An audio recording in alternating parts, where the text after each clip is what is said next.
할렐루야! 2월 14일 사순절이 시작되는 수요일입니다. 오늘 새로운 은혜 기도로 시작하시겠습니다. 사랑하는 하나님 감사합니다. 주님, 우리의 영안이 활짝 열리어져 주님을 선명하게 바라보며 나아갈 수 있는 믿음의 일꾼들이 되길 원합니다. 주님 말씀하여 주옵소서. 예수님의 이름으로 기도합니다. 아멘. 여러분, 오늘은 욥기 11장 전체인데요. 한국교회 4인방이라고 불리는 남서울 은혜교회 원로 목사님 홍정길이라는 목사님이 계십니다. 이 목사님께서요, 한국교회의 부흥을 위해서 달려오며 그렇게 기도하셨대요. 그런데 어느 날 보니까 이 한국교회가 양적으로는 굉장히 팽창을 했는데 성도들의 삶이 변하지 않는 걸 보시고 우리가 잘못 왔구나라는 생각을 하셨대요. 그래서 시작한 것이 바로 성경 공부였습니다. 성경 공부의 바람이 그래서 한국교회 안에 엄청 불어닥쳤죠.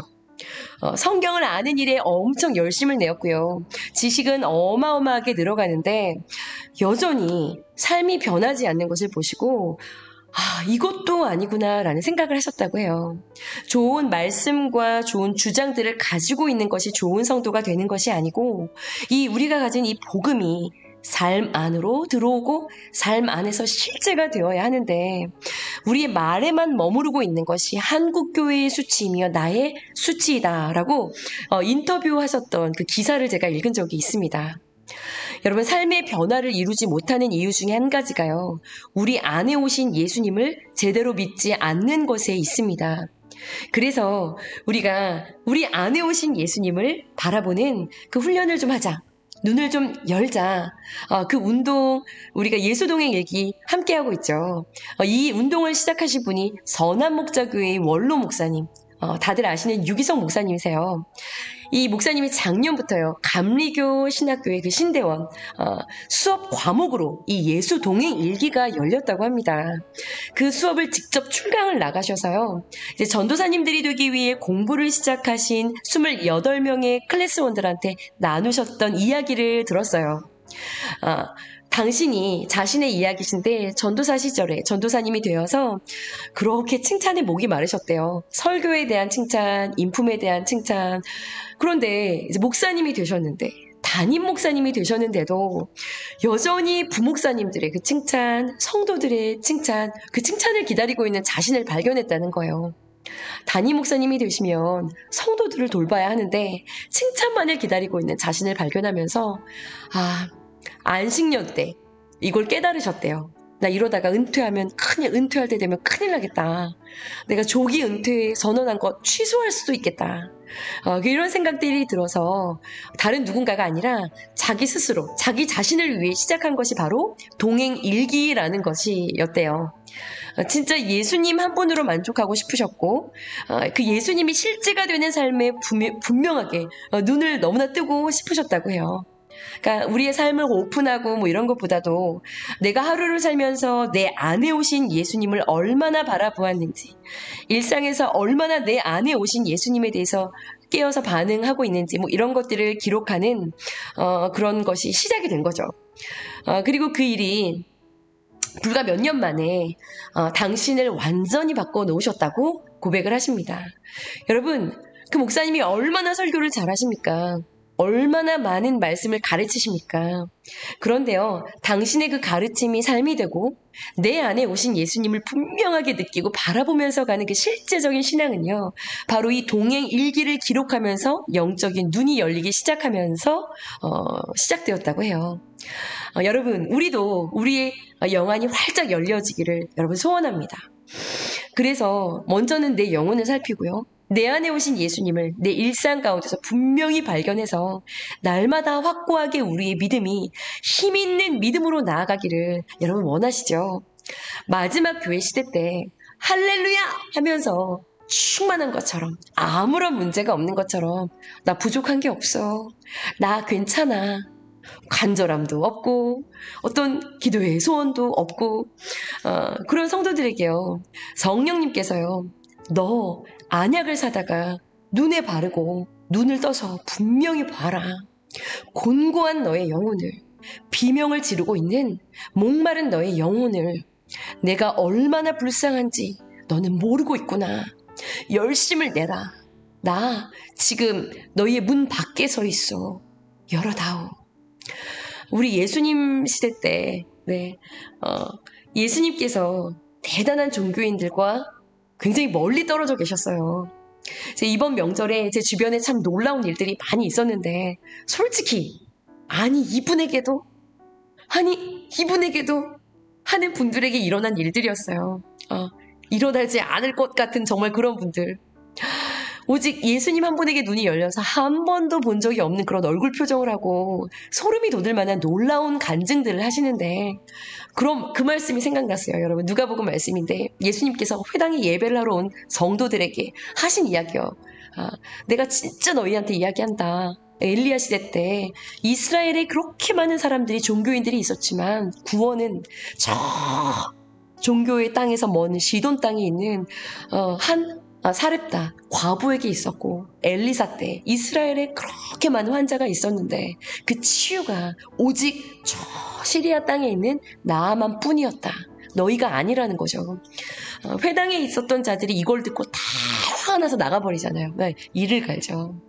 여러분, 오늘 본문에 욥이 하나님에게 드리는 그 탄식을 듣고 있었던 친구 세 사람 가운데 소발이 드디어 입을 여비다. 그것이 바로 욥기 11장의 말씀이에요. 소발의 말을요, 가만히 들여다보고 있으면요 놀랍습니다. 로마서에서 바울이 했었던 이야기도 소발이 하고 있고요. 심지어 예수님께서 요한복음에서 우리에게 약속하셨던 그 내용들을 소발이 이야기합니다. 그런데요, 놀라운 건요, 욥기 42장 끝에 하나님께서 이 소발이 하나님에 대해서 말한 그 내용에 대해서 하나님께서 옳지 않았다고, 틀렸다고 말씀을 하십니다. 바로 이 소발이 눈이 어두운 사람이었어요. 오늘 말씀 큐티인을 한번 보십시오. 오늘 말씀 욥기 11장 보시면은요, 자, 따라오시면서 함께 저와 큐티 하시고 끝나고 말씀을 다시 읽으시고 여러분 깊이 묵상하셨으면 좋겠어요. 소발이 말합니다. 2절에 보시면, 말이 많으니 어찌 대답이 없으랴. 말 많은 사람이 어찌 의롭다함을 얻겠느냐. 이런 이야기예요. 너 지금 하는 말 들어보니까 말 많은 것 자체가 이미 너가 죄가 있다는 걸 이야기하는 거야. 3절 보세요. 너의 자랑하는 말이, 지금 너가 죄 없다라고 하는 그 말이 나로 하여금 어떻게 사람으로 잠잠하게 하겠으며, 내가 잠잠히 있을 수가 없으니까 내가 이야기한다. 4절에 보세요. 너의 말에 의하면, 지금 너 말은 이런 얘기니? 자, 나는 주께서 보시기에 깨끗하다 하는구나. 나 깨끗하다. 나 죄 없다. 지금 이런 말이야? 나 죄 없다는 이야기야? 그건 너 생각이야. 너 생각이야. 너의 지금 꼴을 봐라. 5절에 보시면, 자, 하나님이 5절과 6절이에요. 하나님이 좀 말씀을 보내셔서 좀 6절 너한테 좀 보여주셨으면 좋겠다. 좀 그 지혜로 좀 보여주셨으면 좋겠다. 하면서요, 6절 끝부분에 이런 이야기를 합니다. 하나님께서 너로 하여금 너희의 죄를 잊게 하여 주셨음을 좀 알아라. 너 알아라. 하나님이 하신 걸 좀 알아라. 무엇을요? 너 지금 죄 없다고 하지. 너의 생각이야, 그건. 너의 지금 이 모습을 봐. 죄가 없는 게 아니야. 네가 지금 기억이 안 나서 그런 거야.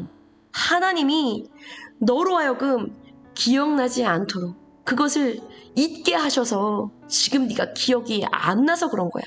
하나님이 너로 하여금 너희의 죄를 잊게 하셔서, 하나님이 하셔서, 하나님이 해주셔서 네가 지금 기억이 안 나는 거를 좀 알아라. 이렇게 이야기하고 있는 거예요. 이건 누구의 생각이죠? 이건 소발의 생각입니다. 이것이 사실인가요? 그렇지 않죠. 욥의 고난은요, 여러분, 죄 때문에 온 것이 아니죠.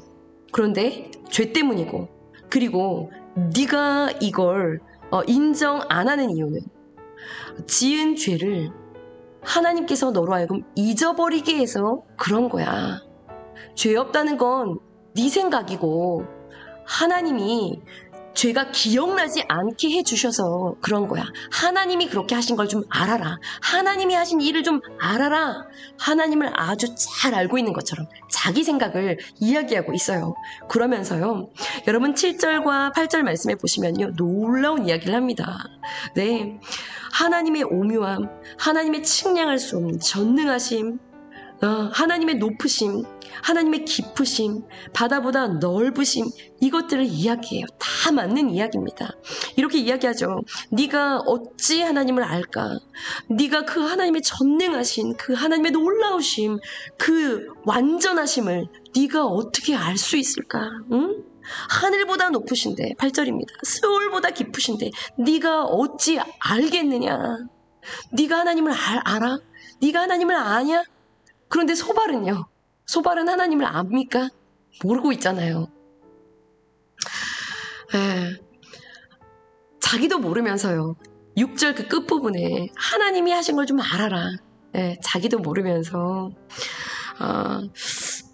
마치 하나님이 하시는 것을 잘 알고 보는 자가 나인 것을 은근히 드러내면서 상대방의 우위에 있고 싶어하는 그런 마음. 하나님을 잘 아는 듯 말하면서요. 하나님과 친밀한 척하면서 실상은 두 눈이 어두운 소발의 모습입니다. 하나님에 대해서 참 성경적인 완벽한 이야기를 하지만요. 그런데 그 안에 자신의 생각이 가득하죠. 교묘히 자리하고 있어요. 그리고는 하나님을 아주 잘 알고 있는 것처럼 지금 이야기하고 있는 이 소발. 정작 자기 자신을 알지 못하고 눈이 감겨있는 이 영적인 교만함. 여러분, 소발은요, 10절부터 이런 이야기를 합니다. 하나님이 두루 다니며 사람을 잡아 가두고 재판하실 거야. 그거 막을 사람이 없어. 11절에 하나님은 허망한 사람을 아신다. 이 허망하다라는 뜻이 거짓 말하는 사람, 거짓 증언하는 사람. 그러니까 죄가 있는데도 죄가 없다라고 말하는 욥 너를 이야기하는 거죠. 11절에 하나님은 허망한 사람, 거짓말하는 사람, 악한 사람 아셔. 12절에 이 허망한 사람, 이 사람은 12절 끝에요. 들나귀 새끼 같아서 아주 그냥 자기 멋대로 교만하고 아주 미련한 사람이야. 그리고 제안합니다. 13절. 그러니 만일 네가 마음을 바로 정하고 돌이키고, 이런 뜻이에요. 주님을 향하여 두 손을 높이 들어서 14절에 기도하다가 죄가 발견이 되면 그 죄를 빨리 던져버려라. 그리고 그러면 15절을 보세요. 너는 이제 흠없는 얼굴을 갖게 될 거고, 너는 이제 곧 두려움이 사라지게 될 거야. 16절에 너의 이 모든 환난을 잊게 될 거야. 어둠이 있다 해도 아침같이 될 거야. 17절에 앞으로의 너의 모든 시간은 대낮처럼 환해질 거야. 18절에 끝에 보세요. 평안이 올 거야. 19절 많은 사람들이 너에게 찾아와 은혜를 구하는 복을 누리게 될 거야. 여러분 보세요. 마음을 정하고 주님을 향해 손을 들라고 요청합니다. 왜요? 욥의 번영을 위해서요. 욥에게 번영을 위해서 회개하라라고 이야기하고 있습니다. 그야말로 지금 소발은요, 사탄이 말한 까닭이 있기 때문에 주님을 믿는 것 아닙니까? 이 까닭이 있어서 하나님을 믿는 그 신앙을 추천하고 있는 것이죠. 소발은 정말 하나님의 뜻을 밝히 보고 알고 있는 자인가요? 여러분, 안다라고 생각을 하지만 실은 엄청 모르고 있는 상태죠. 그런데 엄청난 확신이 있는 이 영적인 교만의 상태. 조나단 에드워드 목사님은요, 교만 중에서도 영적인 교만이 사탄의 가장 주된 특징이라고 합니다. 여러분, 예수님과 동행하는 것을 방해하는 아주 치명적인 죄가 있어요. 이것이 바로 알고 있다, 안다, 됐다, 본다 라고 하는 그런 영적인 교만입니다. 우리는요, 이 영적인 교만과 싸워야 합니다. 소발의 엄청난 지식으로는요, 그리스도의 십자가를, 애매한 그 고난을 깨달아 알 수 있는 눈이 없습니다. 여러분, 여호와의 계명은요, 순결해서 우리의 어두운 눈을 환하게 밝혀줍니다. 여러분 아멘이시죠? 그 말씀이 있는 자리로 우리 향하여 분투하며 나아갔으면 좋겠습니다. 어저께 한 성도분께서 전화를 하셨어요. 전화를 하셔서 울면서 이야기하시고 고백하셨습니다. 목사님, 이것이 옳은지 저것이 옳은지, 이 사람의 이야기가 맞는 말인지, 이 사람들의 이 이야기가, 이 의견이 이 분위기에서 흘러가고 있는 이 이야기가 옳은 것인지 너무 혼미하고 마음이 속상하고 힘이 들었는데, 시편 34편의 말씀을 읽는 가운데 하나님께서 그 하나님의 뜻을 선명하게 깨달아 알게 해주셨어요. 눈이 환하게 열렸어요. 이제 무엇이 진실인지를 제가 알 것 같아요 하면서 우시더라고요. 제가 그 전화를 받으면서 같이 울었습니다. 그리고 전화를 끊고 나서도 한참을 울었어요. 그리고 그 성도분을 위해 기도하게 되었습니다. 여러분, 하나님의 말씀은요, 우리의 눈을 밝게 합니다. 그 하나님의 말씀, 안약을 사다가 우리의 눈을 좀 바르고요. 나의 모습을 분명하게 보고요. 나의 일상 가운데 오셔서 나의 삶 속에서 일하시는 주님을 우리가 선명하게 바라보며 나아갈 수 있는 여러분, 저와 여러분들이 되시기를 간절히 축복합니다. 주님, 우리의 눈을 열어 주시옵소서. 우리 함께 기도하시겠습니다. 사랑하는 주님, 감사합니다. 오늘부터 사순절이 시작되어집니다. 주님, 예수님과 동행하는 것을 회방하는 죄가 있습니다. 여러 가지 죄들 가운데 내가 안다, 본다라고 여기는 영적인 기만과 교만이요. 주님, 오늘 소발은요, 하나님을 안다라고 말하며 거대한 하나님의 아버지 그 어떠한 성품들을 이야기하며 요백에 이야기하고 있지만 정작 소발은 하나님에 대해서 알고 있는 것이 전혀 없는 틀린 이야기들을 요백에 늘어놓고 있습니다. 그러나 자신은 하나님을 너무나 잘 알고 있다고 하며 자신의 생각을 교묘히 감추어둔 자신의 생각을 관철시키는 그러한 이야기를 하고 있습니다. 주님, 우리가 안다라고 말하며 얼마나 잘못된 이야기들을, 나의 생각을 하나님의 말씀인 것처럼 이야기하고 전했던 적은 없었는지를 주님 돌아보며 회개합니다. 주님의 말씀이 있는 자리로 향하여 달려갑니다. 우리의 눈을 환하게 열어주시고 나의 모습과 나의 삶과 일상 가운데 일하시는 주님을 밝히 볼 수 있는 그 눈을 주님 열어 주시옵소서. 시작되어진 이 사순절 기간 우리를 묶고 얽매이고 있는 그 모든 무거운 짐과 죄악들을 예수 그리스도 이름으로 끊게 하여 주시고 말씀이 있는 자리, 주님이 임재하시는 그 기도의 자리로 향하여 나아갈 수 있도록 주님 일하여 주시옵소서. 감사드리며 예수님의 이름으로 믿고 기도드렸사옵나이다. 아멘. 아멘. 여러분, 어저께 큐티 말씀 끝나고요. 어떤 몇 명의 성도분들께서 전화하셨어요. 여러분, 성전 열려 있습니다. 기도하러 나오십시오. 사순절 시작되었는데요. 여러분 함께 우리 기도하며 나아갔으면 좋겠습니다. 함께 우리 기도하시겠습니다.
요